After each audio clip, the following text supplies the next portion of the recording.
Hello, your dog. It's your boy Chris, aka DreamOvDeath. My wife Angelica likes scary video games because she's a fan of horror. Horror. So I downloaded a spooky game for her to play, and I since I'm a streamer, I just thought it would be funny. What? Nothing.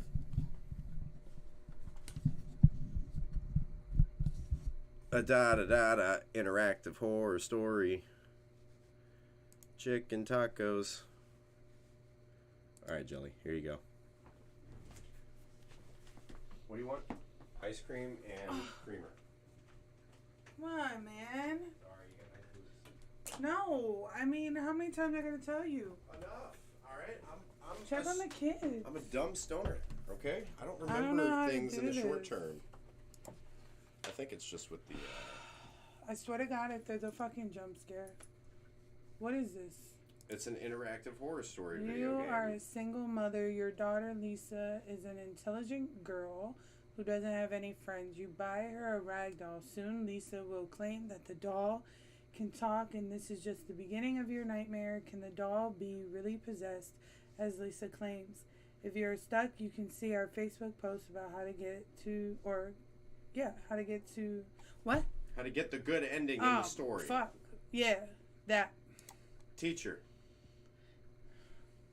Sorry, I love you. I'll go get the ice cream. You're pretty. Press any key to play. Pretty dumb.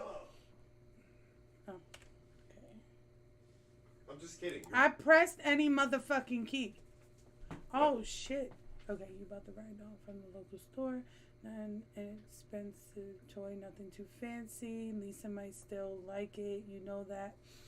Expense doesn't make Lisa happier. The doll is a girl with big blue eyes and curly black hair. She has a wide grin that you can call friendly. Her dress is red, matching her shoes. She also has eyebrows. The unnamed doll waits for her new owner in kids' bedrooms. You haven't brought Lisa home from school yet. It's Friday, not a sunny day. The sky is covered with gray clouds. You are driving your car. Lisa sits on the next step. The seat belts are, next seat. Shit, man, I can't read today. The seat belts are worn tight. She looks from the window blankly without an expression on her face. You remember that the math exam results were going to be announced today. How are the exam results? Were you able to make any friends today? I bought you a rag doll. Continue driving. Well, you don't want to talk to her about something that stresses her out, right? This is a choices game. I didn't know if this was going Were to be a you choices able to make game any or an friends? That would interactive. stress her out too. I bought you a rag doll. That'd probably make her feel better. Oh. You are driving your car, Lisa. Oh, okay. I am the 7th in class, not first like the previous exams. I know you will be mad at me. I didn't study enough. Oh, I'm not going to say that to my daughter. It's okay, darling. She looks at you with a slight surprise. You always scolded her whenever she wasn't the best. Now you say it's okay, darling. She continues watching the cars passing by. Who would say that to their kid? Most parents. Most parents expect their kids to get good grades because they want them to go to school.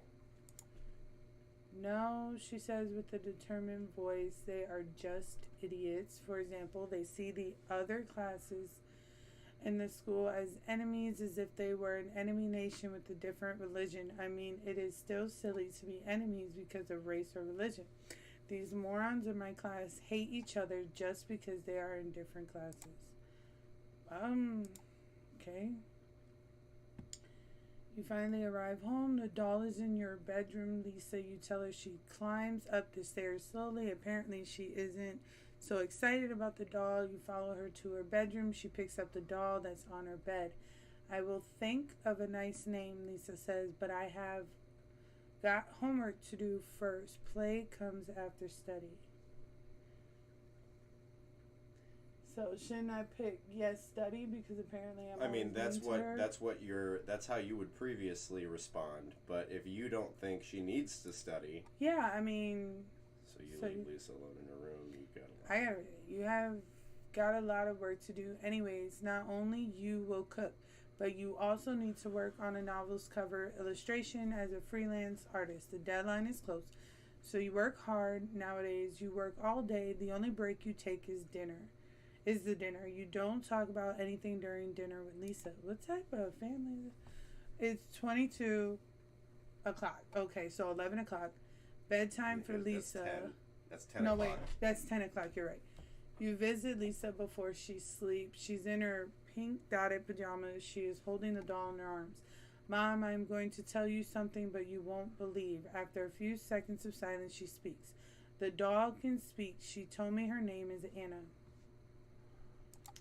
I'd be like, okay. Lisa explains, Anna says that she was nothing but a piece of light, a light that's drifting in absolute blackness, a weak light in the infinite darkness. Then she found life in this doll. She was waiting in the toy store for a friend, lonely, and today she found me. She says that she loves me. I believe in you. We need to throw the doll away. I believe in you. Keep the doll. I would say, what did you tell her? Lisa smiles, and I said that I will be her new friend and I will always love her. She continues. And then she told me that she was happy like the times when she used to be an angel. Oh.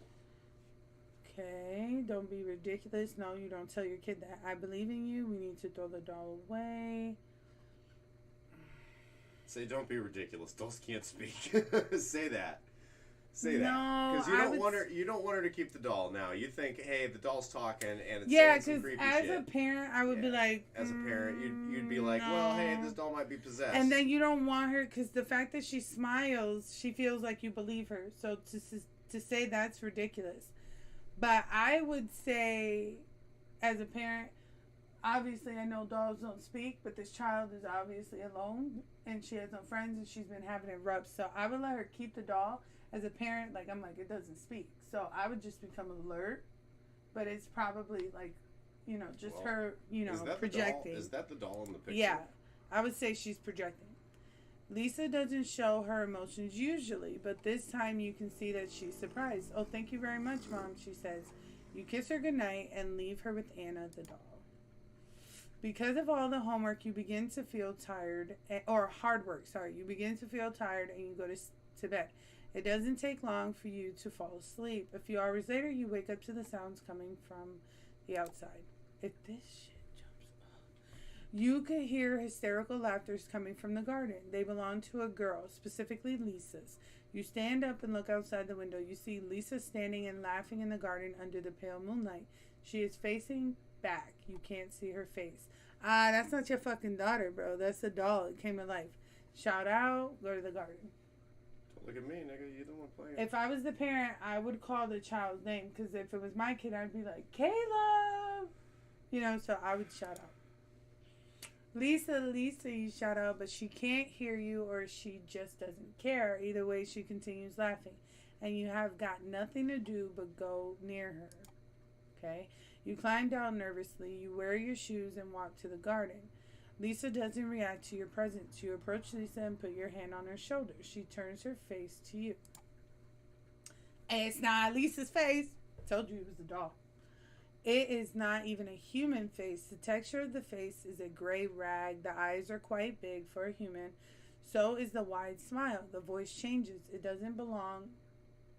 Oh, they missed a part. It doesn't belong to a girl now, but a demon. She stares at you and laughs. If this jumps up. They didn't mess anything up.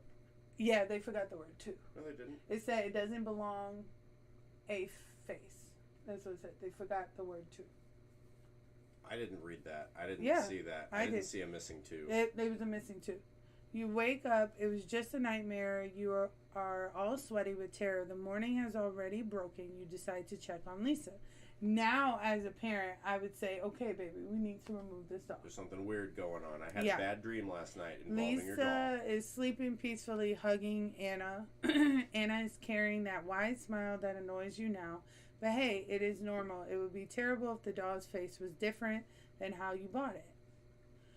You go to the kitchen to prepare a weekend breakfast. You usually make omelets with sausage on Saturdays. You will repeat that habit today. You are in the kitchen. You take the sausage and eggs from the fridge. You need to slice the sausage, so you open the drawer to pick up the meat knife. Something is wrong. The knife isn't there.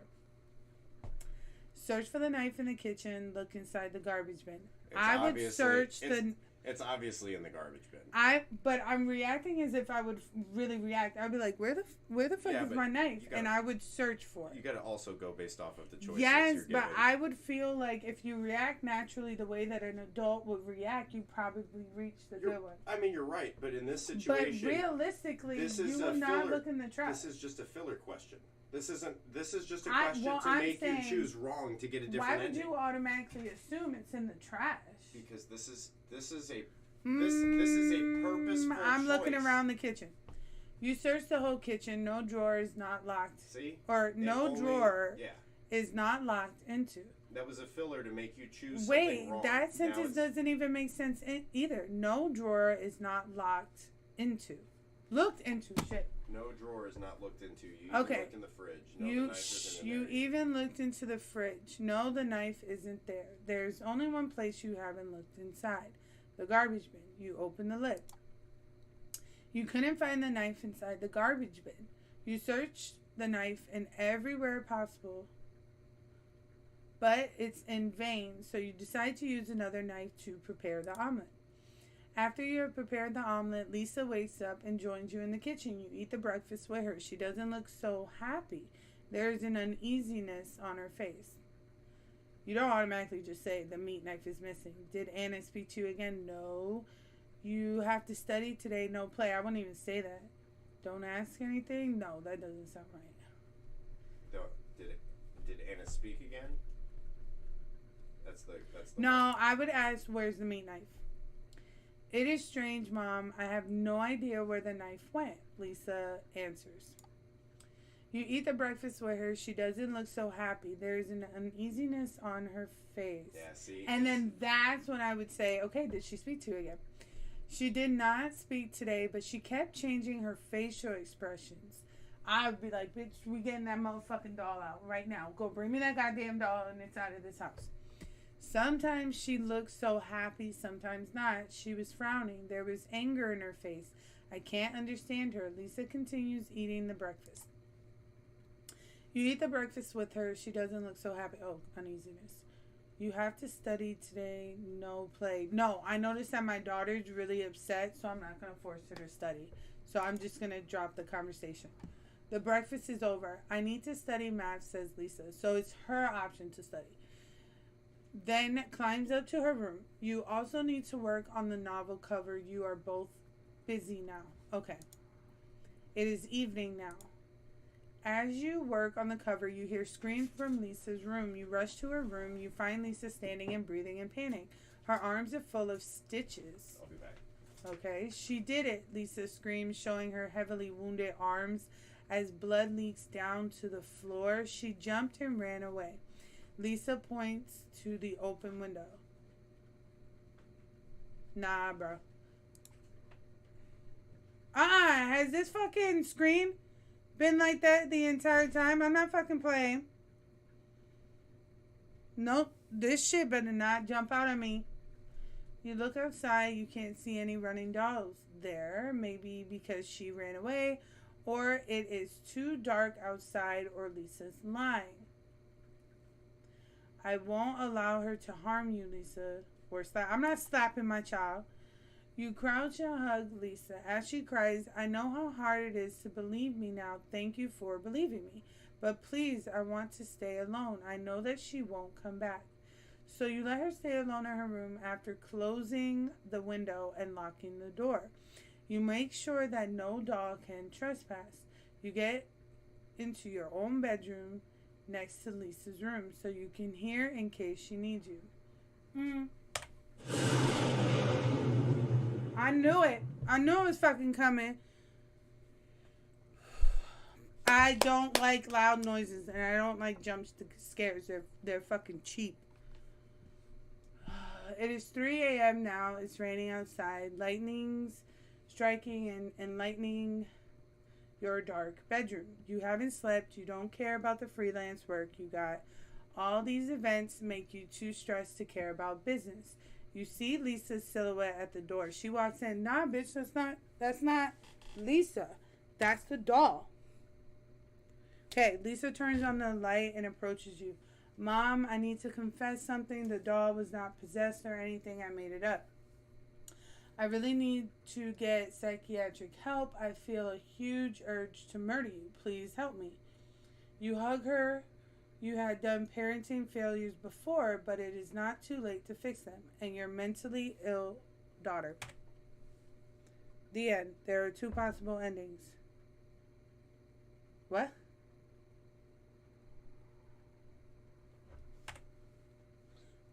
Oh. That was it? So I get the good ending? Okay. After funeral is a modern gothic. I'm a good ass parent. Because I got the good ending. Because I believe my child. My husband would have got us killed. After funeral is a modern gothic horror story that takes place 3 days after your son's burial. You receive messages in your computer. Those claim to be sent by your son's soul. He says that he wants to be with you once again, and he asks you to do a few things in order to be resurrected. Will you believe in the message?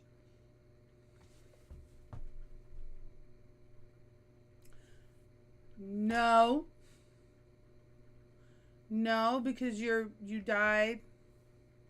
And how many times have we not learned from Pet Cemetery or from grieving parents bringing their kids back to life? It never ends well. If you die and you go to the other side, they say you're not coming back the same. No.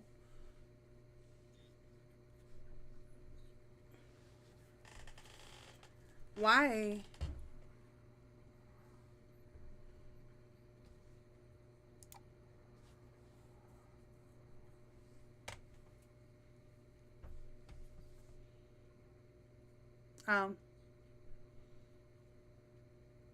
Oh, just to let you FYI know, I'm a good ass parent because I got the good ending. Alright, bye-bye. Alright.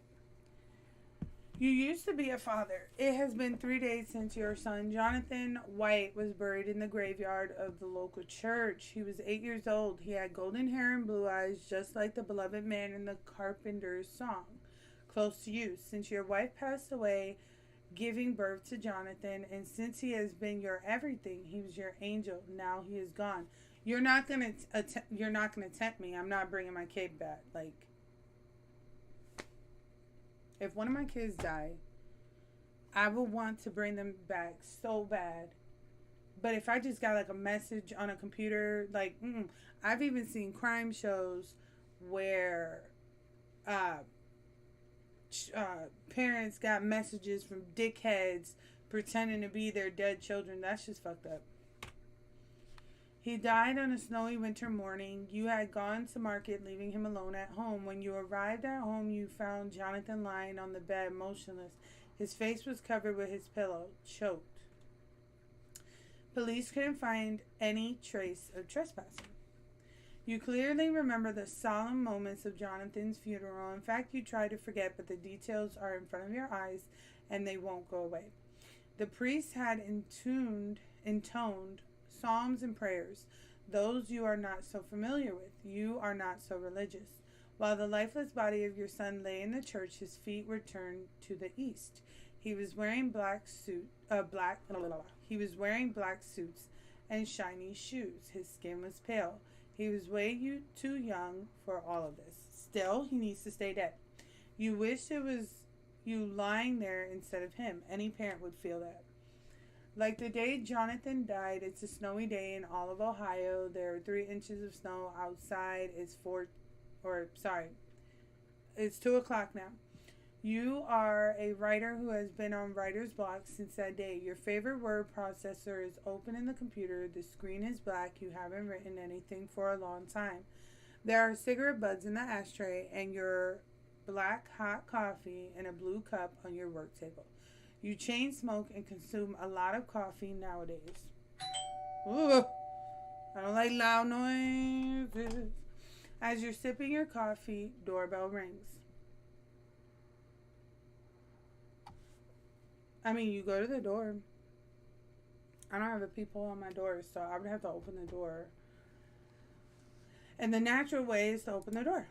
You open the door, it's Bob, your neighbor and friend. You had drunk beers and had barbecue with him for several times. Bob is a nice guy. He is overweight, has short black hair, and has no facial hair. He wears a dark blue jacket and a black beanie. Hey, how are you? I wanted to ask, how have you been? I wouldn't lie. I would straight up say I'm fucking depressed. Well, I would say I'm hanging in there. I would say I'm depressed. Bob replies, I can imagine how hard it is. I never had kids, but I had a cat when I was younger. I loved her as my daughter. Then I had to bury her to the garden myself. It was tough. I know how much you love Jonathan. I am shocked like you to see him gone. Loud noise? No? Okay. Bob continues, I am going to the market right now. Do you need anything? You remember that you are out of cigarettes. I would say bring me the cigarettes because I feel like the story is trying to be like, he's going to get into some shit, and because he has a friend who's supposed to be coming back, I think that friend's going to save him. Ah, you need cigarettes. He puts his hand in his pocket, then pulls out a pack of cigarettes. Maybe I am a bad friend for doing this, but anyway, take this. I will buy myself another pack in the market. You take the pack that has 10 cigarettes inside and thank him. Oh, maybe you're going to burn your house down. Okay, man, see you later. You say goodbye to Bob, too. Then he goes. You close the door and sit back on your work table. You look at the computer screen that should have been blank, but no, it is not blank. Something is written. Daddy, I missed you.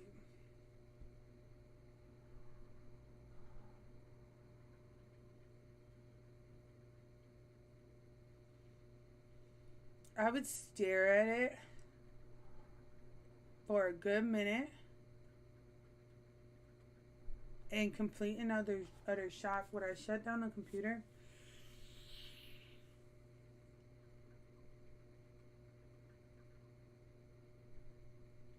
I'd be really fucking scared. I'd probably shut down the computer because there's no way. And I would look around and check my fucking house to see if someone's there. And then I would come back and type Jonathan, yeah. You type Jonathan at the computer, then new letters get appended at the text in the screen. Whoever types it, he, she, it writes fast. When they are finished, they form two sentences. How was this up?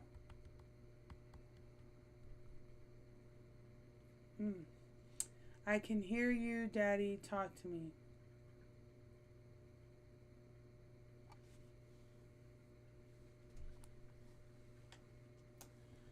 If it's a bad spirit and I turn off that computer, it might try to contact me another way. And if I shout, it can be inviting it in. Oh, no. Okay. Turn off computer. You turn off the computer and the monitor screen goes black. Then nothing else appears on the screen. You don't find anything to write in your novel, so you don't need to turn on the computer once again. And yes, also the text disturbed you. You don't experience anything supernatural during the rest of the day. Okay, good. At night, you take your sleeping pills and fall asleep. You are having a vivid dream. You see Jonathan in a garden with green grass and colorful flowers. He runs around with happiness and angels. There are white-dressed angels around him. Everyone is smiling. You are not a part of this dream. Jonathan doesn't see you, but you are still content with seeing him happy in this Eden. He was always a benevolent boy after all. He deserved to go to heaven. Oh, I don't like that doorbell. You wake up to the sound of the door rings bell. You take a look at the clock. It's 10 a.m.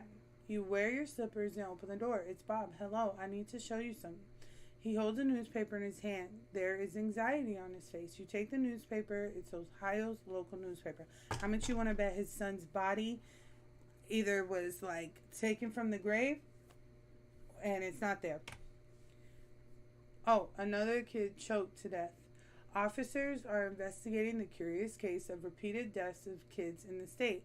Yesterday night, a 6-year-old boy, Kevin Madison, was found dead in his bed by his parents. His face was covered with his pillow. What makes this interesting for officers is this is the 7th time a boy died this way this month. Damn, that's a lot. In Ohio. Recently, 8 years old Jonathan White also died with a pillow on his face. Sheriff Wilcox states that he finds the recent events quite interesting. I bet you do. The end. There are 2 possible endings.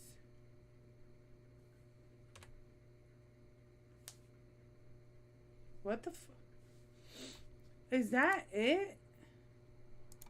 So did I get the good one? I don't know.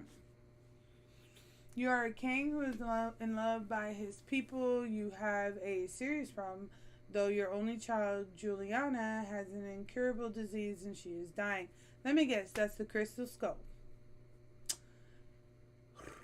You hear about a crystal skull which can cure illnesses and let people have visions. It is brought to your place from the continent of America. But your man warns you that the skull might be cursed. Will the crystal skull bring help to the princess or doom? It's going to bring doom. Being a king is hard. Being a good king is even harder. You know this well as the sole ruler of a European kingdom in the age when America is discovered. It has been 25 years since you ascended the throne. Your subjects are content with your rule. Your country is in peace and the people are wealthy, but there is something wrong with your life. Your daughter Juliana is ill. She's only 18 years old and she has got an illness that nobody can cure yet. Princess is dying and she is your only child and heir to the throne. Every doctor you could find tried to cure her. You have tried almost everything. Almost. You have been informed about a miraculous artifact unearthed in the continent of America. It is a human skull made of crystal. It amazes the scholars because no method is known to carve up such an excellent shape of a skull out of crystal. This skull doesn't belong to the world that you know, but to an ancient civilization that has been lost. But what amazes the scholars is not just an impossible creation. The skull is told to bring miracles to whom touches it with their bare hands. Some people tell that they saw visions from the future. Some tell that they saw how the human race has originated, and some tell that the skull can cure their illnesses. Those couldn't be cured with the medication available to their era. Naturally, you ordered your best men to bring the miraculous skull to your palace. It's midnight now. You are in Juliana's chamber. She's lying in her bed, holding your hand as you sit by her bed. No candles are lit inside. Full moon enlightens the princess's chamber, shining on her long blonde hair and blue eyes. She is too weak. Her skin is pale. She has under-eye bags showing her illness. You already suffered the loss of your wife 10 years ago. Now you can't stand seeing your only daughter slowly die. I feel like it might cure you, but it causes you to go mad. I don't know. Juliana asks you with the soft voice, Father, am I going to die?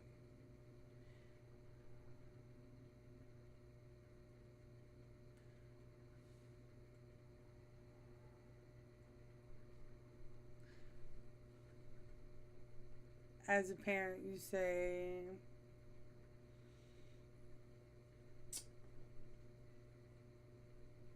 I would say no.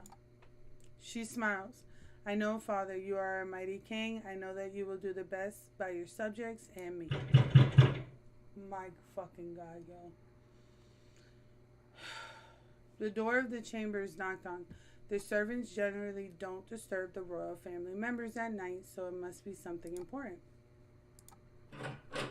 A brunette boy, one of your servants, gets inside the chamber with politeness. He looks at you and says, Your Majesty, the artifact has been brought. You have been waiting for this moment for a long time. I will kiss my daughter. After you kiss Juliana's forehead and say, I will come back, she brings your hand to her pale lips and kiss it. Then you leave Juliana alone in her chamber.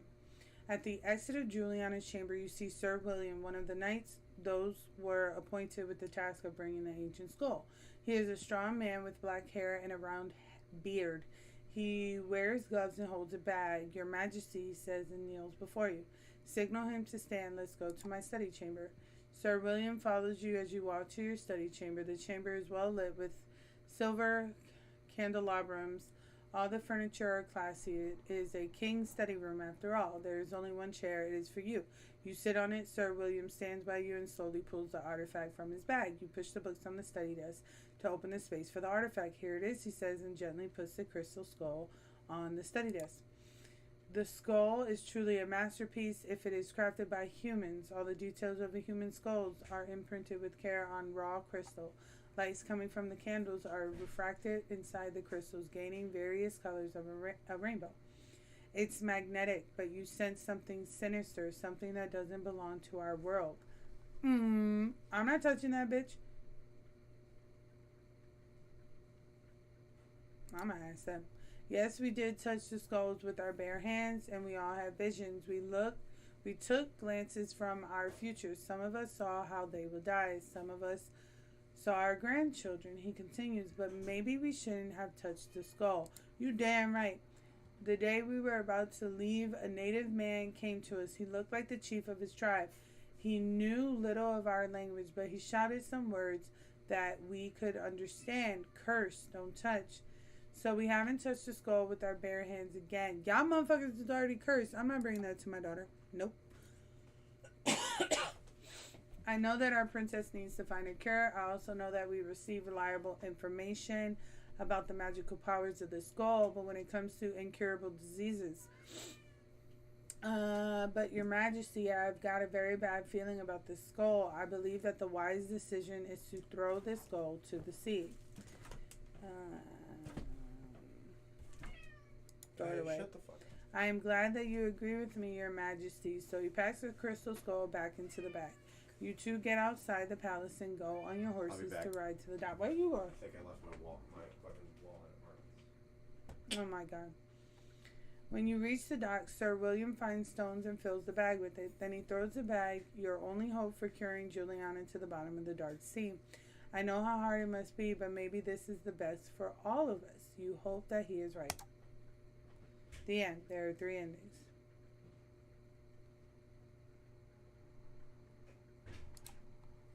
Okay. You are a goth university student with no friends. You join a school trip to a lake and the forest near it. If you decide to wander into the forest that night, you will find bare footprints. Those are coming from a black hole with a ladder. Will you descend? No, the fuck I won't. Evil beneath the ground. You are a young university student who identifies as a goth. You are a lonely person. People think that you want to be alone, but in fact, you couldn't find someone you felt affinity. Everyone is so distant from you. Nobody you know listens to the music that you love, like Bohas, This Mortal Coil, The Sisters of Mercy, etc., etc. That's alright. You're just a unique pony. You heard about a university field trip to a lake and the forest around it in autumn. There would be a picnic. Also, alcohol is permitted. You could bring your own drinks. You join the field trip. Not only maybe you could make some new friends, but you also love the nature, especially when it's a cold season. But of course, you couldn't make new friends once again during the 2 hours of bus travel. You found out that every other student who joined the trip were already friends. They simply ignored you. You also didn't approach them. If I was on that bus, girl, I'd be friends with you. As a result, all you could do during the bus trip was looking outside the window or play games on your phone while you listened to their joyful laughters. If you try to befriend the thing that comes out of that hole, you're dumb. You have mixed feelings about this picnic by the lake. You can't feel yourself as a part of the joyful youth who are enjoying the nature trip. After having a picnic, barbecue, they played a game with the ball in which they formed a circle and tried to let the ball touch the ground. And tried not to let the ball touch the ground. Everyone participated in the game except for you. You should have participated. It would, icebreaker. But you enjoyed the nature trip somehow. As said before, you love the nature. You took pictures of the lake with your phone. You don't plan to post the pictures anywhere, though. And there is a huge forest near the picnic area. You have always found peace in the green of the forest. Please don't make a loud noise. After the sun set, people began to light a campfire and drink. People around your age generally prefer beer. Gross. But you don't like it. You feel it overfills your stomach and causes nausea after 2 cans. Makes my stomach bloated. Instead, you prefer stronger drinks. Today, you brought a bottle of red wine. Woo-hoo. And a wine glass. They gathered around the campfire while you drank your wine alone, away from them. So you gotta be a minimum of 21 years old. Who the fuck is going on camp at 21? Well, you are in college. They did say that. Okay. A handsome guy brought his guitar from the bus and began playing it around the fire. While you have finished your second glass of wine, campfire and moon illuminate the darkness. Sun already has set. There are about 5 hours for the picnic to end. You will be going back to the city with buses. He is playing a calming song. You might join the group, but you also feel a strong urge to have a walk in the dark forest. You better join. You approach the group. 2 girls notice you. They open a space for you to sit between them. Aww. One of them is blonde, the other has a long black hair. They wear colorful clothes contrasting with your black outfit. That's okay. Salt and pepper. How are you? What are your names? Don't talk to them. Leave them without saying no. I would be like, hi, I'm Gellie. What's your name? The one with the black eyes says, we have boyfriends. Excuse me? Am I a boy or a girl?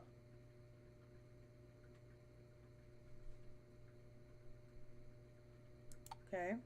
You're trying so hard, aren't you? The blonde says, and they both laugh. Aww. I wouldn't...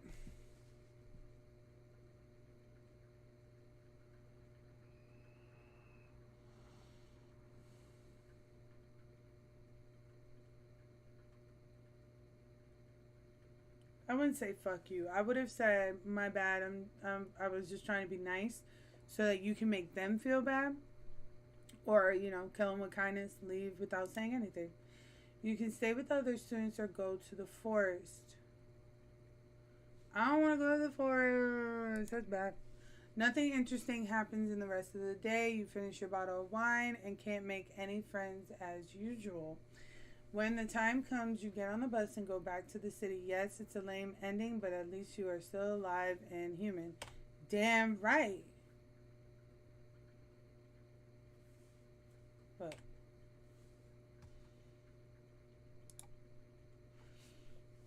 the time you are not a king, but a libertine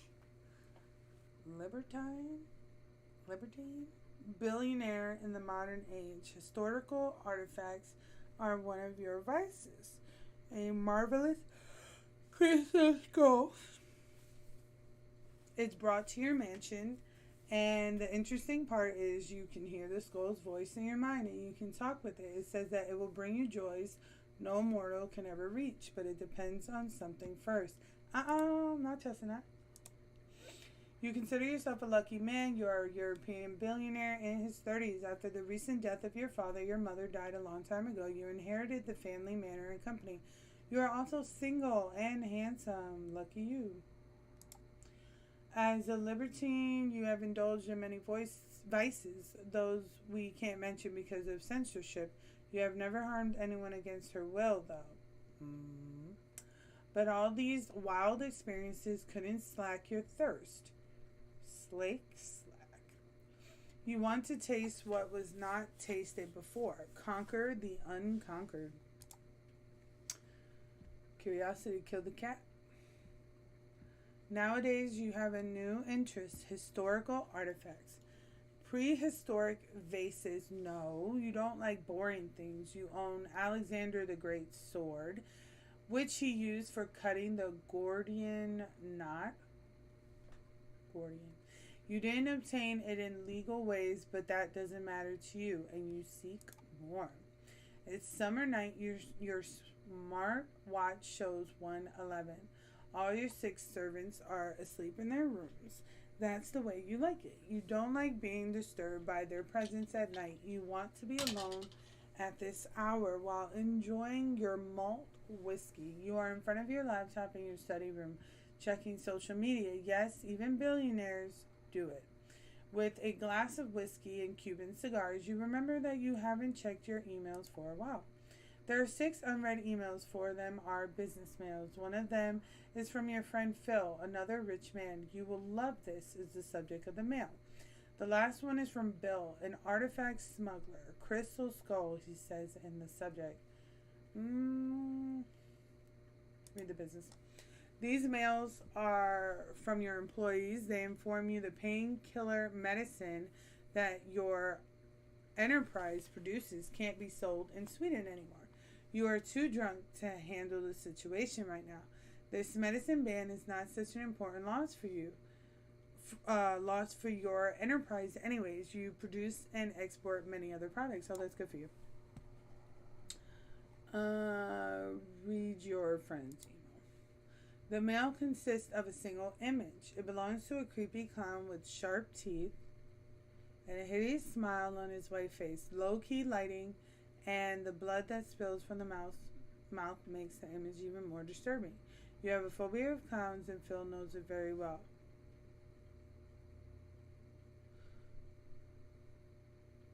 I would say fuck you. There's one unread email. The last one is from Bill, an artifact smuggler. Crystal skull, he says. Me, I would be intrigued. I have to show you this, Bill says. This skull is made of pure crystal and nobody knows where it is from. You won't believe its story. He has taken a photo of the skull with his phone. The fluorescent light in his room is weak, but somehow the skull is clearly visible in the photo. Despite the quality of the photo, the skull looks amazing. With this shiny material, you have seen enough crystal jewelry to know that Bill isn't showing something fake here. Let me bring it to your place. What will be your response? Bring it to my mansion. There are no unread emails. Wait for this one. I'm never going to that Martin's ever again. Why? Because they stole my money. How? Whoever found my wallet at the cash out kiosk took the $10 bill that I had in my wallet out and left everything else in it. And I was like, the dude that gave it back to me, I was like, were you the one that found my wallet? He was like, no, a customer gave it to me. And I was like, so am I to believe that the customer was the one that took my $10, or did you take my $10? And he was like, sir, I don't have any money in my wallet either. I only use my card. And I was like, all right, cool. But I was like, I still don't trust you. I looked at him and I was like, all right, cool, I believe you, but I don't trust you. And I walked out. I was like, thanks for giving me back my wallet, but fuck whoever took my $10. You left it. I know. You would have taken the money too. I know. You're right.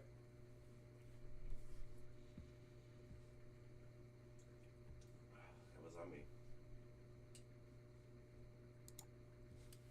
That's unfortunate now. I was going to use that $10 tomorrow. For? Weed. You've already gone through all your weed? No, and I you haven't. have no more money? No, I haven't gone through all my weed. No, that's the whole thing. I used the last bit of my money to get whatever supplementary bud I need, and I'm getting low on bud. I have a lot of wax, but I only have about 3 joints worth of So bud. have you gone through your shit faster than you did last month? No. No, I have not gone through my shit faster than I did. I have a question. Is this recording? Is what recording? This. What? Is it on? Spotify? No, the camera. The camera? Yeah, yes, the Okay. camera is on. So I've been live. Yes, you're being recorded right now on YouTube. Oh. Hello, you pick up your phone and answer the call. Hey, it's me, dude. Bill says on the phone, looking out the window. You see him standing in the doorway. I didn't want to wake your people up. Open the door for me, will ya? I don't like the loud one. You leave your study room, descend the stairs. Your study room is at the 3rd floor of the mansion, and open up the huge wooden door of the mansion. Bill smiles at you. It is nice to see you again. I'm sure you'll love what I've got here. He shows you his full khaki sports bag. You climb up the stairs to your study room as Bill follows you. I think this motherfucker's gonna kill me. Okay. Well, he might. After you reach there, Bill closes the door of the study room and pulls the artifact from his bag. Bill puts the crystal skull on your desk with a confident smile on his face. Oh God, you have seen many things in your life, but this skull is one of the prettiest one ever. The skull is made up of pure crystal, and all the details of a human skull is imprinted. It refracts the lights of the room with elegance. Bill is ready to answer your questions. I feel like since this dude is collecting artifacts and he definitely didn't collect it right, I want the bad ending because I don't like this guy. So I'm not going to care how he obtained it. I'm gonna go take a shower. Honestly, I would just be like, yo,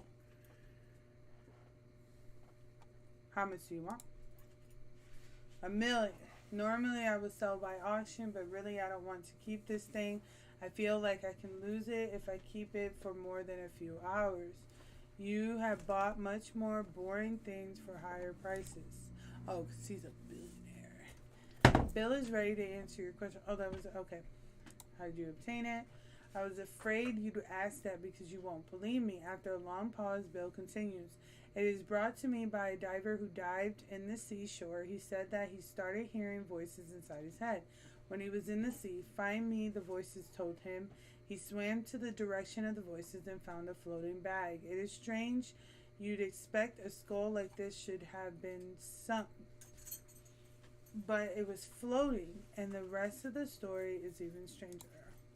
After he found the bag with the skull, he continued hearing voices. They gave him my phone number. He told me he would never do any illegal shit like giving a historical artifact to a smuggler.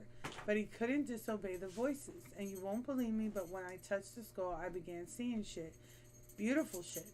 I saw myself fucking 2 hot bitches. Can you believe it, dude? Really? It's kind of hot. How hot were they, though? I would say bullshit. I would ask how hot they were. Like me, I would have been like, shut the fuck up. It didn't ask you how hot I they don't were. expect you to believe me anyway, but you should touch the skull too. Come on, touch it. I would personally touch it. I'd touch it too. Yep. You approach the skull and touch it with your bare hand, and the vision starts. You are something magnificent. Definitely not a human anymore. Something way beyond human. A cosmic entity. You are... What is that? Omniscient? Whatever. You can see and hear the whole universe. No secrets are kept from you. You are inside every mind that exists on Earth. Now you see yourself in the form of a human. You are at the top of the hill under the sun. You are not alone. There are millions of people around the hill. They are all naked and on their knees. They chant your name. You know they are yours. And the vision ends. It feels like you hit the ground when you're flying high in the heavens. You find yourself touching the skull, and Bill is looking at you with a smile. I told you, he said, that skull is magical. Bill is ready to answer your questions.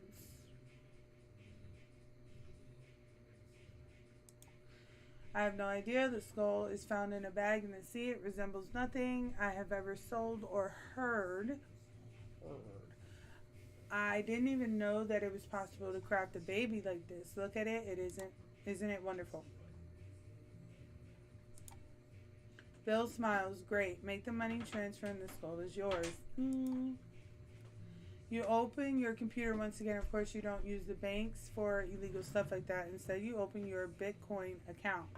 With a few clicks. Is this really recording and you're on it? I don't really give a shit. I don't care about my body. Do you? With a few clicks, all the money is sent to the smuggler. Doesn't take long for Bill's phone beep. He looks up to his phone, smiles. It was a good deal, dude. He waves at you while leaving the study room with his empty bag. If you want anything, you know whom to call.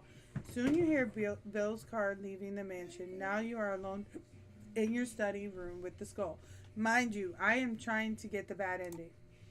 As you touch the skull, something strange happens. You're just talking to me. All the lights in the room go off, but the crystal starts to shine and emit white light, illuminating the room. You hear a voice, male or female, you can't figure it out in your mind.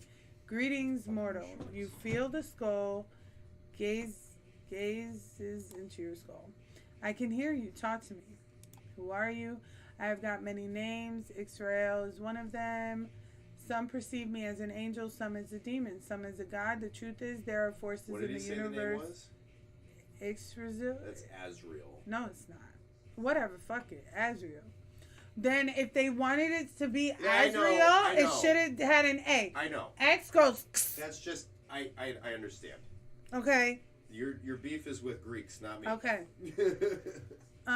Where was I? The truth is, there are forces in the universe inconceivable to tiny human mind, and I am one of those forces. For ages, I have been worshipped by mankind and the entities unknown to your world, but I am forgotten. I am preparing my return.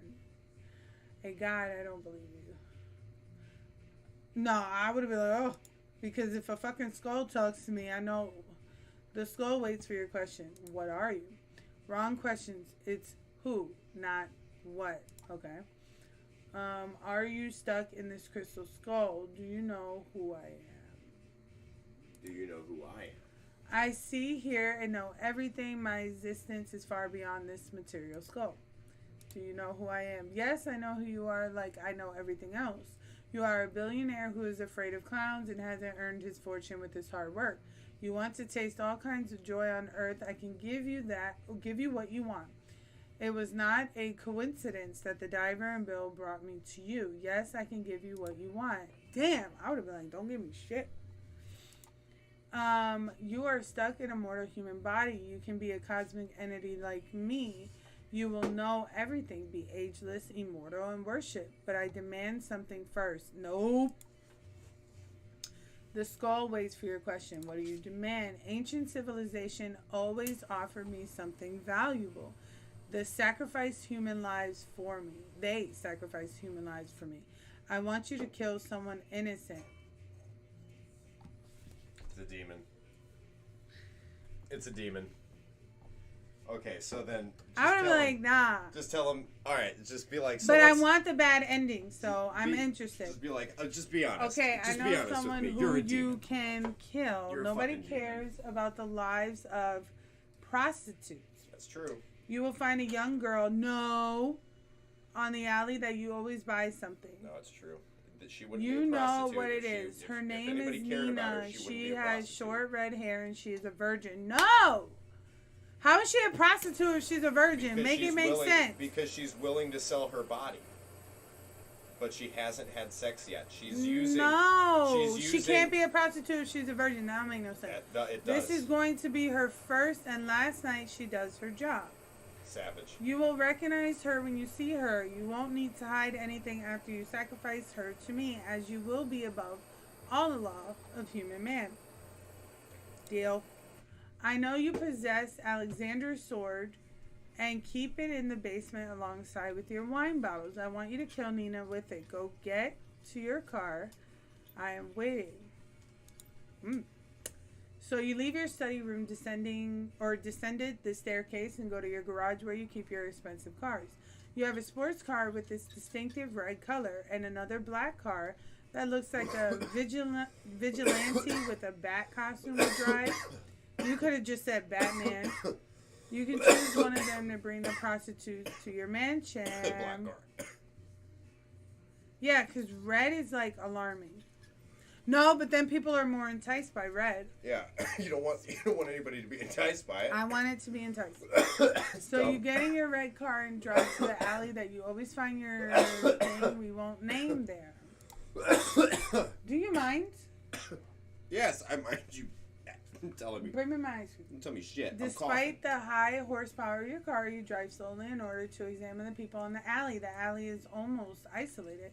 You see only a few people. You know that they don't sell legal things, and you see the silhouette of a girl with very short skirt and long legs. Clearly a prostitute. She smokes a cigarette, but she coughs with every breath she takes from it. As you approach her, you see that she has a red hair like the crystal skull described. She notices your car. Wait for her to sound the horn. No, don't let nobody know you there. Wait for her to approach. She approaches your red car's window. She looks quite young and naive and cute, but you are here for something else. Excuse me, sir. She shyly talks to you. I believe that you seek some fun, don't you? Who doesn't? That's good. I can give you what you want for 40. Say deal. Deal. She gets in your car and sits on the seat next to you. As you start your car, she asks, will you bring me back here after the job is done? I'm not that experienced, to be honest. Yes, I will. She smiles. Thank you, sir. You're welcome. You are about to arrive at the mansion. I don't want to know anything about her. Why do you do this job? No, because they're alluding to make you feel bad to not kill her. Yeah. Don't say anything. So you finally arrive at your mansion. Cough on me. You coughing all over me. I'm sorry. You're my wife. Stop. You should love my You cough. stop the car and get Just love my coughing. She looks at your mansion with awe. Wow, it looks so pretty. It must be wonderful to live here. Drugs too. She follows you as you walk to the mansion. Open the door. The sword is in the basement. Let me show you something more interesting. Take her to the basement without saying anything. Yeah, fuck her. You open the door that leads to the basement stairs. You turn on the lights to descend. As the girl follows you, you walk past a wine casks. Cast. It's an S. Let me see. Casks. Casks. Whatever. I'm sure that you have a good taste of wine. She says, you have hidden Alexander's sword between two casks. Now you find and pull it from the spot you hid it. You stand between her and the basement door so she can't escape from you. Wow, that sword looks antique. Who used to own it? Alexander the Great. Ah, this is the sword he cut the Gordian knot with. I know its story. He became the king because he thought outside of the box. He cut the knot instead of solving it by hand. I always wanted to be someone great like him, but I ended up being a prostitute.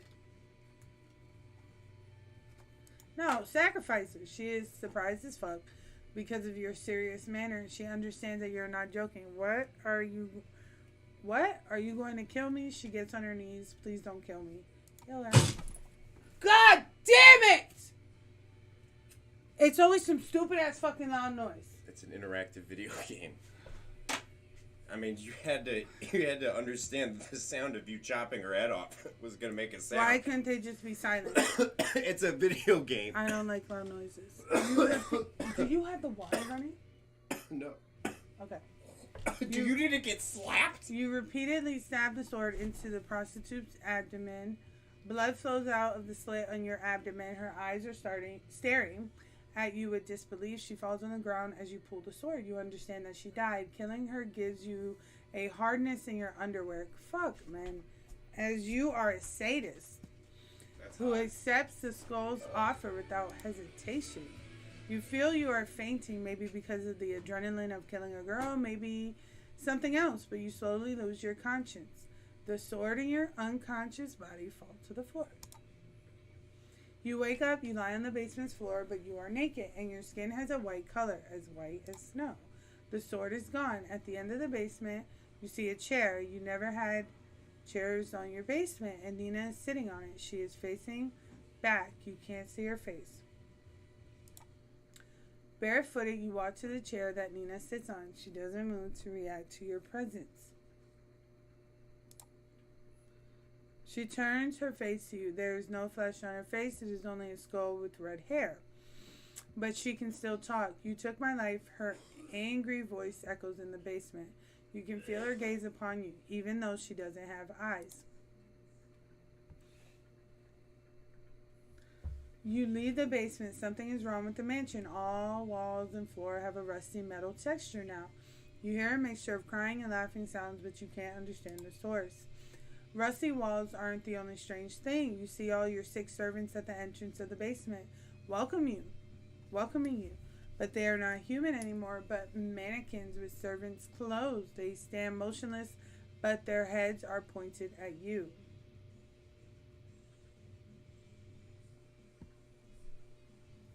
I want the really fucked up ending, so... You approach the staircase with intention of going up. Go to the study room. You hear a loud choir behind you. Looking back, you see that the servants are now standing in a horizontal line at the bottom of the staircase. They somehow moved there while you didn't see them. They are staring at you motionless, blocking the way to the exit. As you find your way to the study room, you see rusty metals invading every part of your mansion. The altered mansion doesn't cease to surprise you. You see a man yourself waiting for you in the study room. To be exact, someone who looks exactly like you with a black suit. He holds a sword in his hand. He smiles at you. Hello, my friend. You recognize the Crystal Skull's voice. I think you like how I look like now. Who wrote this? A child? Because I am you now. He waits for your questions. I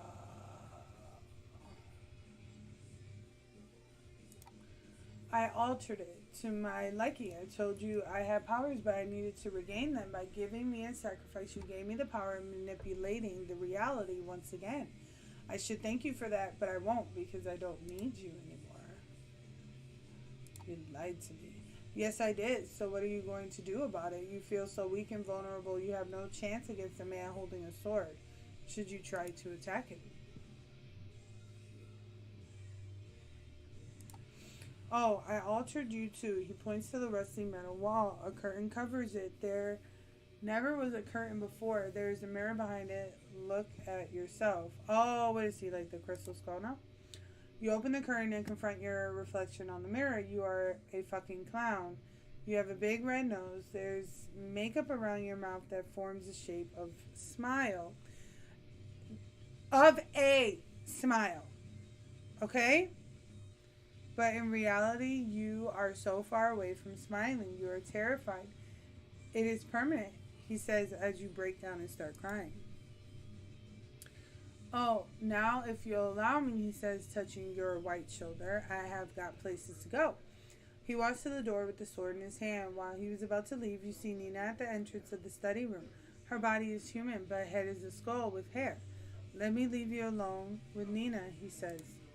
After he leaves, Nina starts to walk at you, stumbling as if one of her legs was crippled. You should have never bought that skull.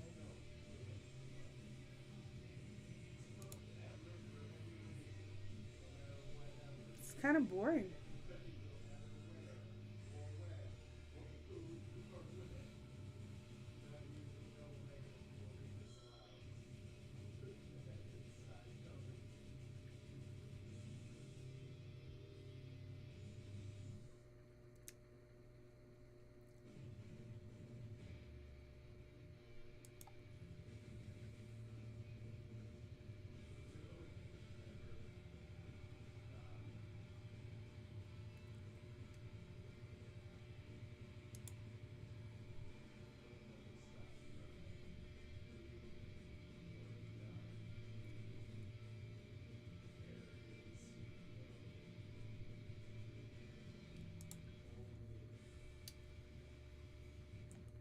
I am going to go for the really bad ending.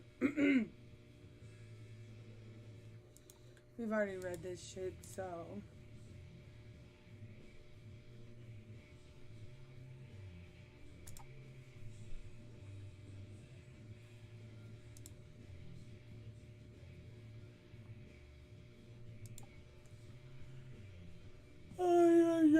car. Lisa sits on the next seat. The seatbelts are worn tight. She looks from the window blankly without an expression on her face. Were you able to make any friends? I bought you a ragdoll.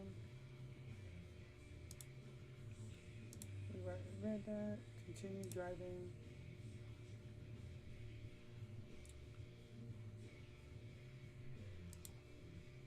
So you leave Lisa alone in her room. You have got a lot of work to do. Not only you will cook, but you also need to work on your novel.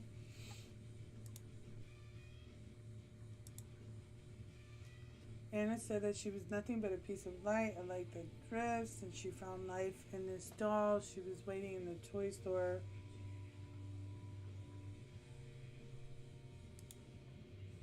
Lisa sighs, I know it's very silly, Mom. I think you will see I am right soon. Anyways, good night.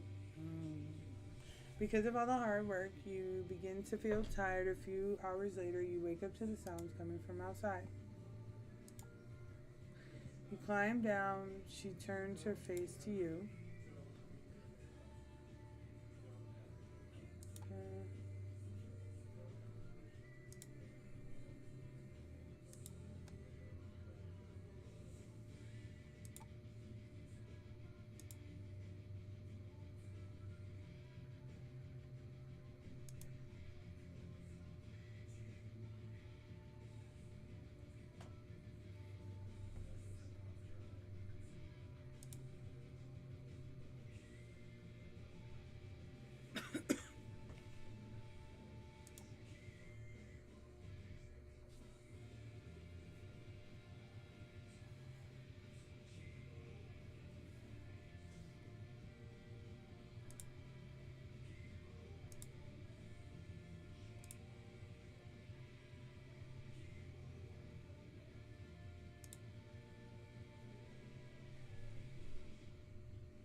me some underwear, please?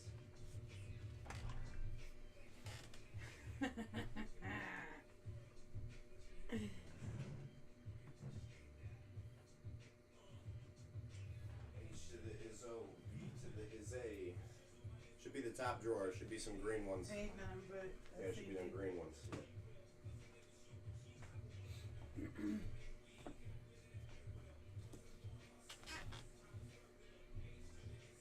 V to the Izzy.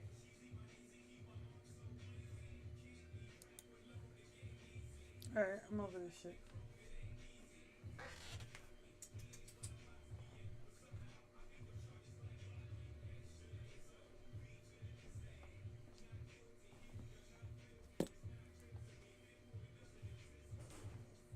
That little son of a bitch. V to the Izzy. Used to dribble down NBA. V to the Izzy. Get your damn hands up. Feel me. V to the Izzy. One thing, I don't know why. It doesn't even matter how hard you try. All I know. You are a single father. Your wife Linda passed away while giving birth to your son a year ago. What? Oh, my bad. Are you done? Yeah, I'm over it. It's fine. Is it just words? There's absolutely no graphics whatsoever. Yeah, what you want to do?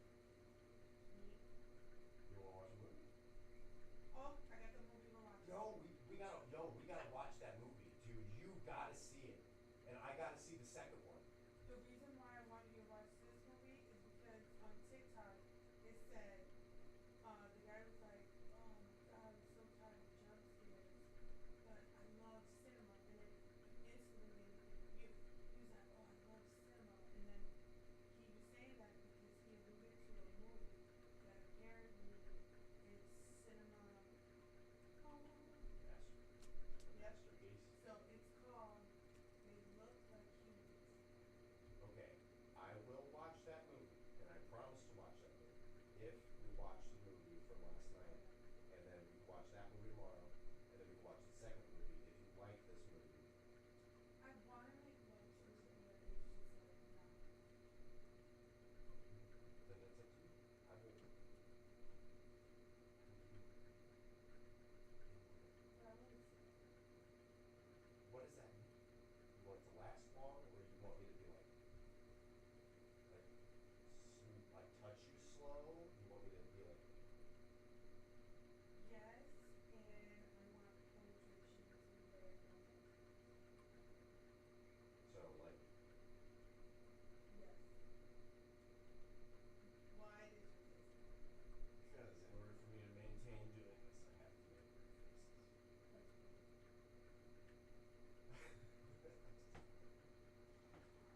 That's Oh, fine. I look so bad.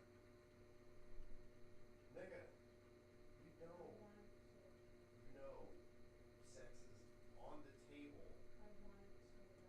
all the time. It's just like, if you don't feel like it, you're Get not gonna be into everything it. ready. Get everything ready. I'm gonna go pray right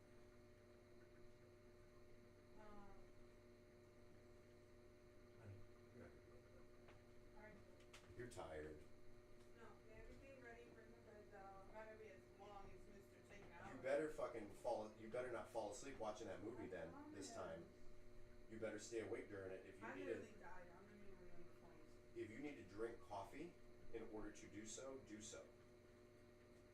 I'm not bringing the beds out until we're done with the movie. I want to make love before the movie. We can do that upstairs. Caleb's in his room. No. What do you mean no? There's curtains upstairs now. Why? It's a different scene wherever we do. We've been doing it. Now we've been doing it in here, so it's routine. It feels so sensual. What's more sensual about doing it in here?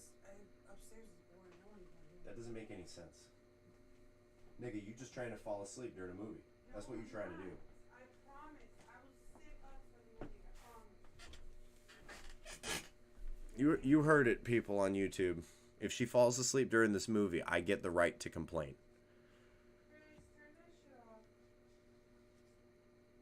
If I give her too good a dick and it puts her to sleep, I'm going to blame her for it.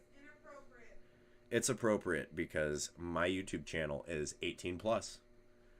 All of my subscribers are old enough.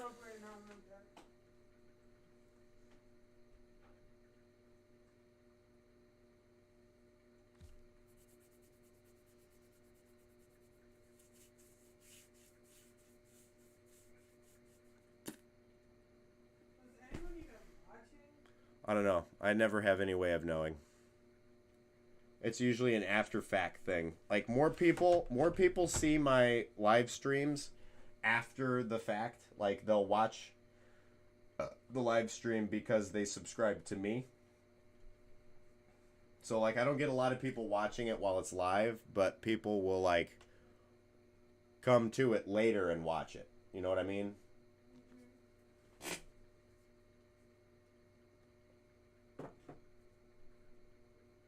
If you want your girlfriends to see it, I can give you the link for it.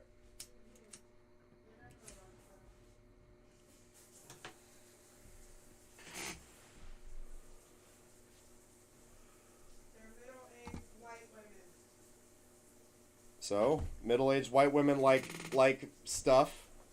They like you. So what makes you think they won't like watching you play something that would be considered scary and see what kind of choices you make?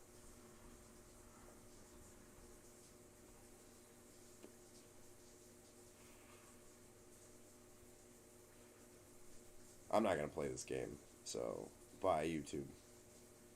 Go fuck on yourself with yourself.